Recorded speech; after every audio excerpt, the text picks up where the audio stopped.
O Concello de Noia chegou a un acordo coa Fraternidade Internacional do Camiño de Santiago para a xestión do albergue da Chaínza. Non se cobrará polo seu uso, será mediante donativo, baixo o modelo de hospitalidade, como o resto de establecementos que rexenta esta entidade noutros camiños de Santiago. O modelo de explotación deste albergue é cunha asociación que é FIX, que é unha asociación que ten por principio fundamental a hospitalidade. É dicir, non hai unha tarifa de pago, senón que os peregrinos que usan o albergue o que poden é contribuir cunha donación absolutamente voluntaria do importe que eles consideren oportuno, se é que se produce.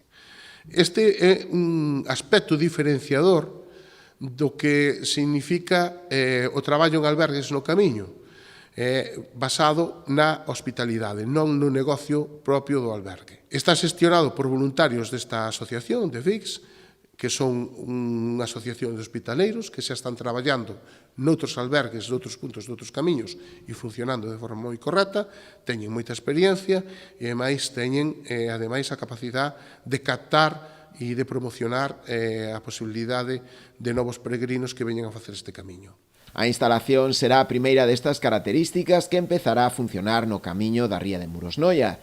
Os seus usuarios poderán ser únicamente peregrinos, que deberán acceder coa acreditación oficial. Creo que hai outros concellos do camiño que están valorando ou traballando para poñer outros albergues que reforzarían este de Noia, que é o primeiro, neste sistema de traballo, e creo que vai a ser un aspecto moi importante que diferencia de outros camiños, porque era algo que realmente se estaba perdendo, ese sentido de hospitalidade e de acollemento á persoa que ven a facer o camiño. Aínda así, a súa apertura aínda terá que agardar.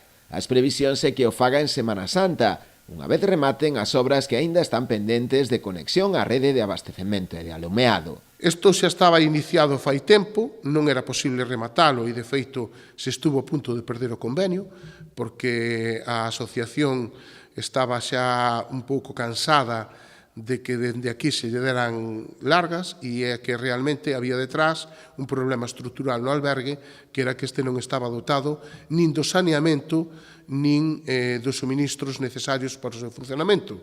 Estamos hablando de desagües, suministro de agua e suministro de luz. O albergue da Chaínza dispón de 25 prazas distribuídas en 6 dormitorios de 4 prazas en liteiras, máis unha habitación adaptada. Está dotado cunha cociña con electrodomésticos e dispón de lavadora e secadora, entre outros servizos.